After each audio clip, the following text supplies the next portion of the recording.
Sir exam दूं या ना दूं, दूं या ना दूं, दूं या ना दूं, क्या करूं मैं? अगर यही क्वेश्चन आपके दिमाग में चल रहा है तो यह वीडियो आपके लिए बना हुआ है। Hello friends, my name is Mayur Bangar, coach, counsellor and consultant. Education, career और बिजनेस से लेकर जानकारी के लिए आप मेरे चैनल के साथ जुड़ सकते हैं। 11th स्टैंडर्ड के एडमिशन प्रोसेस के लिए सीईटी का ऐलान कर दिया गया है। 24 जून को जो जीआर आया था उसी के अंदर सीईटी के बारे में पूरी इंफॉर्मेशन बताई गई है ताकि स्टूडेंट पढ़ाई करना शुरू करे और वो कतई ना रुके अपने एसएससी रिजल्ट के लिए। एग्जाम के डिटेल्स के बारे में मैंने पहले वाले वीडियो में बता चुका हूं, फिर भी यहां पे आपको थोड़ा सा ब्रीफ करवाऊंगा। 4 सब्जेक्ट मतलब मैथमेटिक्स, साइंस, इंग्लिश और सोशल साइंस के ऊपर एग्जाम होगी।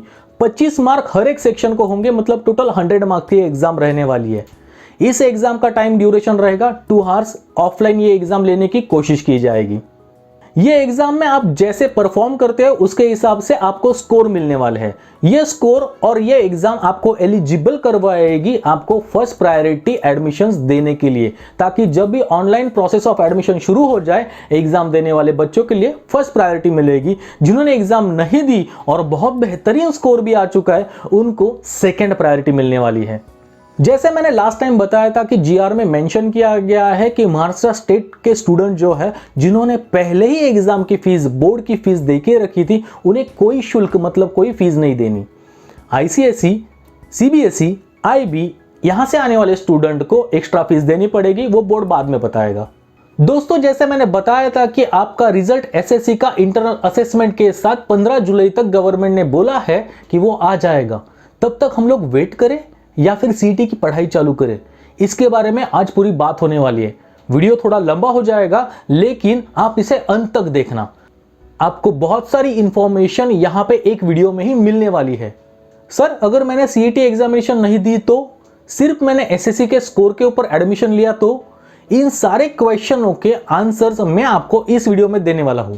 दोस्तों, वीडियो आखिर तक देखना और पसंद आए तो उसको लाइक, शेयर और सब्सक्राइब जरूर कर देना, नोटिफिकेशन बेल भी बजा देना। चलो तो शुरुआत करते हैं इस डिस्कशन के साथ कि सीईटी एग्जाम हमें देनी चाहिए कि नहीं देनी चाहिए।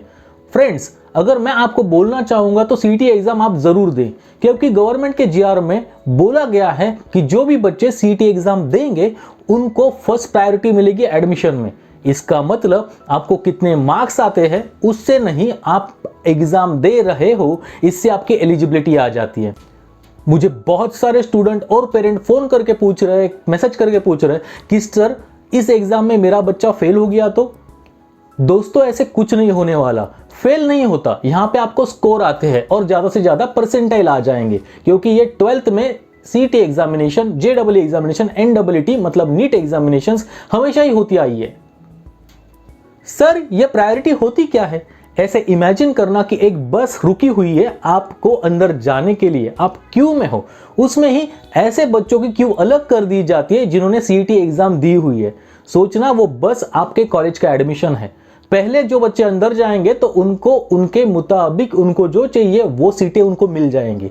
इसीलिए सीईटी एग्जाम देने वाले स्टूडेंट को पहले प्रायोरिटी मिलेगा। वो बस के अंदर चले जाएंगे, फिर विंडो सीट रहे, आगे वाला सीट रहे, पीछे वाला सीट रहे, वो अपने आप ले सकते हैं, वो अपने ऑप्शंस में डाल सकते हैं।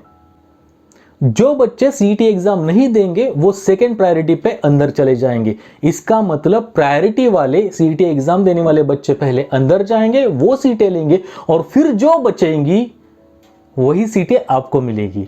इसीलिए मैं ये कहना चाहता हूं कि आप भी सीईटी एग्जाम दे दीजिए, उसके लिए प्रिपेयर हो जाइए। और कैसे प्रिपेयर करना है इसके लिए मैं आपको ये आज के वीडियो में पूरी इंफॉर्मेशन देने वाला हूं। कुछ बच्चों ने यह भी पूछा था कि सर हमें सीईटी और 10th के मार्क्स दोनों मिलने के बाद कैन वी डिसाइड कि किसके हिसाब से हमें अप्रोच करना चाहिए अपने एडमिशन के लिए। तो मैं कहना चाहूंगा कि जितनी इंफॉर्मेशन अब तक हाथ में है उसके हिसाब से गवर्नमेंट आपको ऑप्शंस काफी सारे प्रोवाइड करेगी, लेकिन ये तभी पता चलेगा सीईटी एग्जाम के बाद। पोर्टल के ऊपर सारी चीजें आ जाएंगी और कौन कौन से सेंटर है, कैसे है, क्या करने वाले, इनके सारे के बारे में आपको बताया जाएगा। तो उसके लिए आप फिक्रमंद मत रहिए। कुछ कुछ बच्चे ये सोच के परेशान हो जाते हैं कि अगर मैंने नहीं दी तो मैं कहाँ चला जाऊंगा, कहाँ नहीं चला जाऊंगा। मैं तो ये कहता हूँ सब कुछ चीजें भूल जाइए। क्या हो जाएगा अगर आपने सीईटी दे भी दी और उसमें कम मार्क्स भी आ गए? आपके पास एक एक्सपीरियंस रहेगा आगे जाने के लिए। ये एक्सपीरियंस आपका काम में आएगा अगर आपने 11 साइंस के लिए एडमिशन ले रहे हो तो।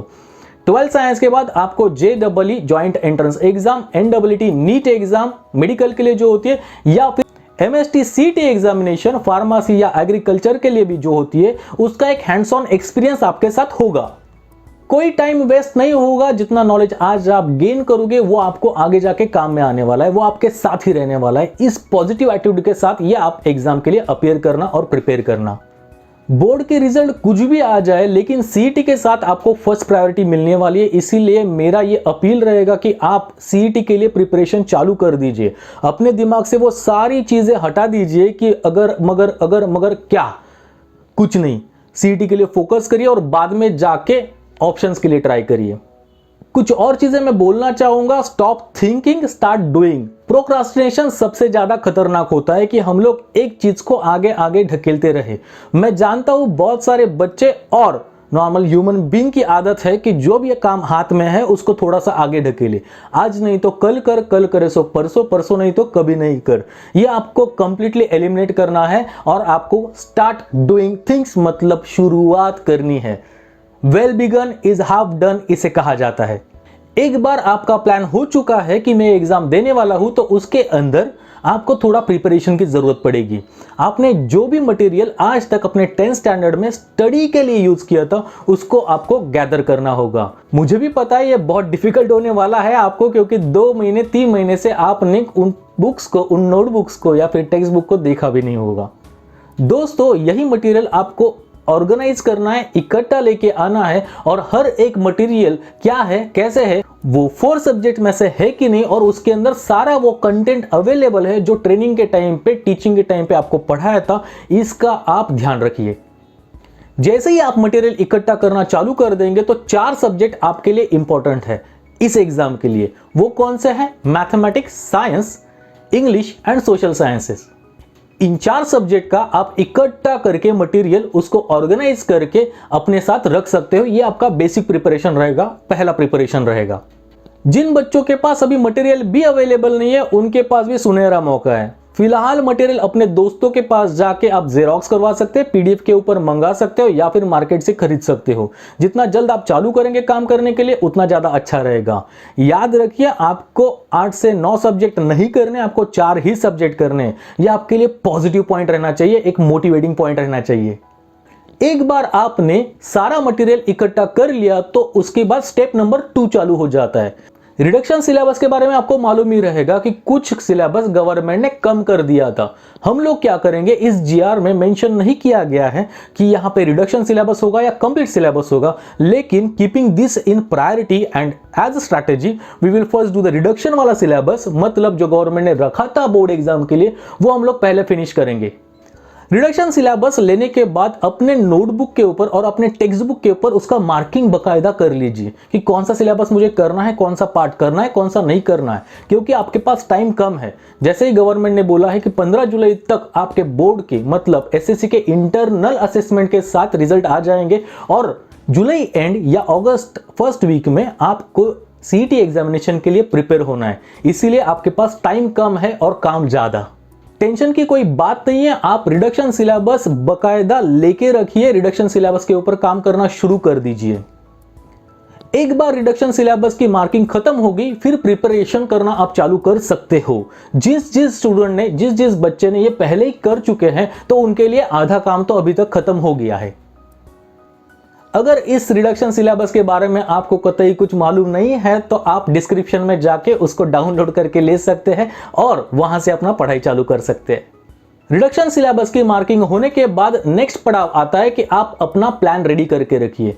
प्लानिंग में आप हर एक दिन में कौन कौन से चैप्टर्स करने वाले हो, मैथमेटिक्स साइंस के कौन सी प्रैक्टिसेस करने वाले हो, इन सारी चीजों का ध्यान रखना पड़ेगा, क्योंकि हम लोग कम टाइम में ज्यादा अचीव करना चाहते हैं। इन केस आपके क्लास के लेक्चर्स अभी चालू है और वो सीईटी के लिए लेक्चर भी ऑनलाइन लेने वाले हैं, तो आपके लिए बहुत ही गोल्डन अपॉर्चुनिटी है। आप वो लेक्चर अटेंड कर दीजिए और अटेंड बकायदा ध्यान से करिए, क्योंकि इसमें रिवीजन ज़्यादा होगा और टीचिंग कम। रिवीजन के टाइम पे आप बहुत ज़्यादा कंटेंट कम टाइम में देखते हो, इसीलिए आपको बहुत ज़्यादा अलर्ट रहना पड़ेगा। इसीलिए अपने टीचर्स के साथ बना के रखिए और रिवीजन लेक्चर्स को बहुत ध्यान से सुनिए। अगर आपका कोचिंग क्लास आपके लिए एग्जामिनेशन भी प्रोवाइड कर रहा है, जिसको एमसीक्यू बोला गया है, जो बोर्ड के ये सीईटी के लिए बोली गई है। एमसीक्यू मतलब मल्टीपल चॉइस क्वेश्चन। ओएमआर के ऊपर उसके आंसर हम लोग लिखेंगे। जिन बच्चों ने स्कॉलरशिप एग्जाम पहले ही दी हुई थी, उनके लिए एक हैंड्स ऑन एक्सपीरियंस ऑलरेडी है। आपको ओएमआर शीट के ऊपर अपने क्वेश्चन के हिसाब से जो भी ऑप्शन आपको आंसर का सही लगता है उसको डार्कन करना है। याद रखिए, उसको फुल डार्क करना है, हाफ नहीं, डार्क सर्कल के बाहर नहीं। कभी कभी बच्चे और आगे जाके सोचते हैं कि मैं पूरे के पूरे सर्कल्स डार्क कर दूंगा तो चल जाएगा क्या सर? तो मैं बोल दूंगा कि ये आपको डिस्क्वालीफाई कर सकता है। वो क्वेश्चन भी डिस्क्वालीफाई हो जाएगा, उसका मार्क्स भी आपको नहीं मिलेगा। अगर आपका क्लासेस आपके मॉक टेस्ट भी ले रहा है और एमसीक्यू के टेस्ट ले रहा है तो बहुत बढ़िया। वो टेस्ट एकदम हॉनेस्टली देना, ताकि जैसे बोर्ड में आप अपीयर करने वाले हो, आपको ऐसा लगना चाहिए कि वही बोर्ड वाला इन्वायरमेंट मेरे घर में है और मैं यहां से एग्जाम दे रहा हूं। यही क्वेश्चन बोर्ड में मुझे आ जाएगा तो definitely I will be much more prepared. अगर आपके क्लासेस से रिवीजन लेक्चर्स अरेंज नहीं किए गए हैं तो कोई प्रॉब्लम नहीं है। जितना आपने पहले पढ़ा है उसी को रिवाइज करते रहिए। अपना प्लान उसी तरह से बना के रखिए ताकि कम टाइम में आप ज़्यादा से ज़्यादा पढ़ाई कर सको। अगर आपको लेक्चर्स के लिए और मॉक एग्जामिनेशन के लिए जो एमसीक्यू पे ऊपर होने वाली है उसके लिए हेल्प चाहिए तो आप मुझे कांटेक्ट कर सकते हैं व्हाट्सएप के ऊपर। डिस्क्रिप्शन में मेरा नंबर दिया गया है। Preparing plan for next 1 month is more important, क्योंकि आपके पास समय की कमी और सिलेबस 4 सब्जेक्ट का आपको टोटल करना है। इसीलिए मैं बोलूंगा कि हर एक दिन सुबह से लेकर शाम तक अपना टाइम डिवाइड करके ले। अगर आप कोई कोचिंग क्लासेस में जाते हैं या उनका ऑनलाइन लेक्चर भी है तो वो लेक्चर का टाइम भी बाकायदा डेडिकेट करके रखिए। आप इस टाइम में अपने फुल स्विंग में होने चाहिए पढ़ाई के लिए, ताकि आप वो पूरा का पूरा स्टडी कंप्लीट कर सके। आप ऐसे मान के चल सकते हैं खुद के लिए टारगेट कि 1 अगस्त को एग्जाम होने वाली है। अगर 1 अगस्त को एग्जाम होगी तो आज से मेरे पास कितने दिन बचे हुए हैं, उतने दिनों में मैं कौन कौन सा टॉपिक कब करने वाला हूं। ये अगर आपके पास रहेगा तो आपके पास एक ब्लूप्रिंट रहेगी काम करने के लिए, स्ट्रैटेजी डेवलप करने के लिए। उसके बाद कुछ एक्स्ट्रा आप करते हो तो वो आपके लिए बोनस ही रहेगा। जैसे ही आप अपने दिन का प्लान बना रहे तो याद रखिए सुबह से लेकर शाम तक जो भी हार्स आपके हाथ में है उनको बकायदा यूज कर दीजिए। जैसे ही आप एक थियरी सब्जेक्ट कर लेंगे, मतलब एसएस का सब्जेक्ट कर लेंगे, थोड़ा टॉपिक कर लेंगे, तो उसके बाद मैथमेटिक्स रख दीजिए। आपको थोड़ा सा हेल्प करेगा एक्टिव होने के लिए। फिर जाके आप इंग्लिश की ओर मुड़ सकते हो और लास्ट में आप साइंस की ओर आ सकते हैं। इट्स अप टू यू कि आप कैसे उसका प्लान करेंगे। इतना याद रखना है आप लोगों को कि कम से कम टाइम में हमें ज्यादा सिलेबस करना है, तो हम लोग अपनी एफिशिएंसी और इफेक्टिवनेस टॉप पे रखें। दोस्तों, जितना हम लोगों ने देखा है कि ये एग्जामिनेशन पैंडेमिक में हो रही है, तो आप इतना सोच सकते हैं कि जो भी क्वेश्चन बैंक प्रोवाइड की गई है गवर्नमेंट ने, उसको आपको ध्यान में रखना है। वो बहुत इंपॉर्टेंट होगी और वो पढ़ाई में आपको बहुत ज्यादा मदद करेगी। सर, पेपर डिफिकल्ट आएगा या इजी आएगा? मैं कहता हूं अगर आपने पढ़ाई की होगी तो आपके लिए पेपर इजी होना है, कि गवर्नमेंट आपके साथ है, आपको हेल्प करना चाहता है, एडमिशन प्रोसेस को स्मूदन करना चाहता है। काफी सारे स्टूडेंट ने और काफी सारे पेरेंट्स ने यह भी पूछा है कि सर इसको नेगेटिव मार्किंग होगी कि नहीं होगी। अब तक उसके बारे में कुछ बोला नहीं गया है तो हम लोग बोलते कि नहीं होगी। सर, अब तक हमने डिसाइड नहीं किया है हम लोग कॉमर्स ले, साइंस ले, आर्ट्स ले, क्या ले, क्योंकि हम लोगों के पास कोई असेसमेंट क्राइटेरिया नहीं था। तो गवर्नमेंट आपके लिए ये असेसमेंट क्राइटेरिया लेके आए हैं। असेसमेंट क्राइटेरिया मतलब क्या? CET examination. तो इसका मतलब है क्या सर हम लोग अभी फिलहाल हम लोग को जो चॉइस करनी है करियर की उसको थोड़ा सा होल्ड पे रखें? यस, आप वो पर्टिकुलर डिसीजन के लिए थोड़ा सा होल्ड पे रहिए, क्योंकि आप ये 1 महीना अपने सीईटी के लिए प्रिपेयर करिए और देखिए थोड़ा सा आगे जाने तक आपका डिसीजन फर्म भी हो जाएगा और आप बहुत अच्छे से उसको ले सकते हैं। सर, हम लोगों ने तो पहले ही डिसीजन के बारे में सोच लिया था। कोई प्रॉब्लम नहीं है, कॉलेज का एडमिशन चाहिए तो एग्जाम दे दीजिए फर्स्ट प्रायोरिटी के लिए, नहीं तो सेकेंड प्रायोरिटी आपके लिए है ही। दोस्तों, अगर आपने 11वीं स्टैंडर्ड में किसी क्लासेस में ऑलरेडी एडमिशन ले चुके हो तो आपको याद रखना होगा कि ये एग्जाम का भी पढ़ाई आपको करना चाहिए। ये एग्जाम की पढ़ाई के साथ आप अपना कॉलेज का एडमिशन फिक्स करवा सकते हो। अगर आप कुछ हेल्प चाहते हैं, कुछ जानकारी चाहते हैं, कुछ क्वेश्चन पूछना चाहते हो तो आप नीचे कमेंट बॉक्स में पूछ सकते हैं या फिर व्हाट्सएप का नंबर मेरा डिस्क्रिप्शन में दिया गया, वहां पे आप मुझे क्वेश्चन सेंड कर सकते हैं। मैं आंसर करने की पूरी कोशिश करूंगा। इन सारे डिस्कशन के बाद एग्जाम न देने के लिए हार्डली कोई पॉइंट बच जाता है। मतलब अगर मेरे पास समय है और मैं एग्जाम नहीं दे रहा हूं तो बस हमें हाथ मलते बैठना पड़ेगा। कुछ हम लोग को हासिल नहीं होगा, ना नॉलेज मिलेगा, ना सीईटी का एक्सपीरियंस मिलेगा और ना ही फर्स्ट प्रायोरिटी मिलेगी। तो याद रखिए, एग्जाम देना मुनासिब होगा और आपके लिए फायदेमंद होने वाला है। अगर आपको ये वीडियो पसंद आया तो like, share and subscribe to the channel. Notification bell भी बजा देना। तो दोस्तों, कहा जाता है कि उम्मीद पे दुनिया कायम है। सीईटी एग्जामिनेशन के बढ़िया स्कोर आपको बढ़िया से कॉलेज में एडमिशन दिलवा सकते हैं। इसीलिए लगे रहिए और मिशन सीईटी पॉसिबल कर दीजिए।